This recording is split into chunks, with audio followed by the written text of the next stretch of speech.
Hello दोस्तों, कैसे हैं आप सब। उम्मीद करता हूँ सभी अच्छे होंगे। तो आज हम फ़ोल्डर डालेंगे Vivo Y20 Y12s का। सबसे पहले हम इसके बैक पैनल को आरामदारी से उतार लेंगे। उसके बाद हमें एक एक करके इसके सभी नट को खोलना है। नट इसमें दोनों साइड के खुलेंगे, ऊपर और नीचे दोनों साइड के नट। सभी नट आरामदारी से खोलने के बाद फिर हमें इसकी मिडल रिंग को आरामदारी से उतारना है। मिडल रिंग को आप अपने किसी टूल या फिर नाखून से उतार लेंगे। मिडल रिंग उतारने के बाद फिर हम सबसे पहले इसके बैटरी कनेक्टर को हटा लेंगे। उसके बाद हम इसके फ़ोल्डर के कनेक्टर को हटाएंगे। फ़ोल्डर कनेक्टर को भी हटा लिया। अब बारी है फ़ोल्डर पेस्ट करने से पहले न्यू फ़ोल्डर को चेक करने की कि क्या हमारा नया फ़ोल्डर इस फ़ोन में सूटेबल है या नहीं, प्रॉपर वर्क कर रहा है या नहीं। नया फ़ोल्डर कनेक्ट करके फिर हम इसे पावर ऑन करेंगे। पावर ऑन होने के बाद फिर हम इसे इमरजेंसी डायल से चेक करेंगे। 1 2 3 4 5 6 7 8 9 *0#। लो जी, फ़ोल्डर हमारा सही सूटेबल है इस फ़ोन के लिए। वापस बैटरी का कनेक्टर हटाया, फ़ोल्डर का कनेक्टर हटाया।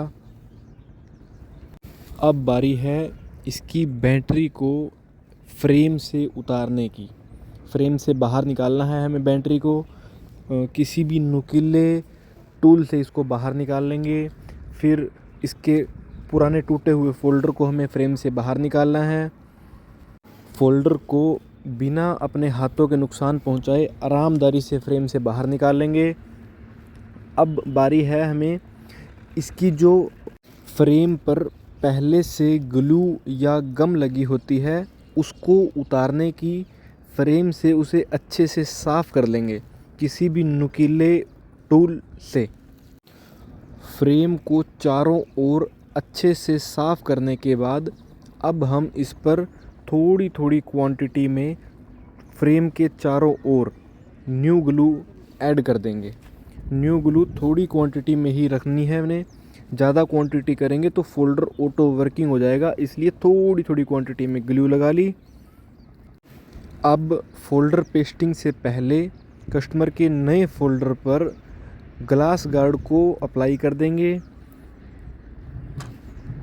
ग्लास गार्ड कस्टमर की डिमांड है कि आपको पहले ही अप्लाई करके देना होगा, तो पहले ही गार्ड को अप्लाई कर दिया। अब नए फ़ोल्डर को फ्रेम के अंदर आरामदारी से फिट कर फ़ोल्डर के कनेक्टर को लगा दिया। उसके बाद इसकी बैटरी को फ्रेम में रखकर बैटरी के कनेक्टर को लगा दिया। अब इसे पावर ऑन किया। अब जब तक हमारा फ़ोन पावर ऑन होता है तब तक हम इसकी मिडल रिंग और बैक पैनल को चिपका लेते हैं।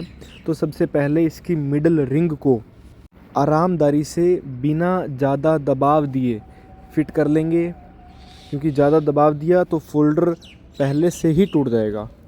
मिडल रिंग फिट करने के बाद अब हमें वापस इसके सभी नट को लगाना है। जितने नट हमने उतारे थे एक एक करके फिर से इसके सभी नटों को लगा देंगे।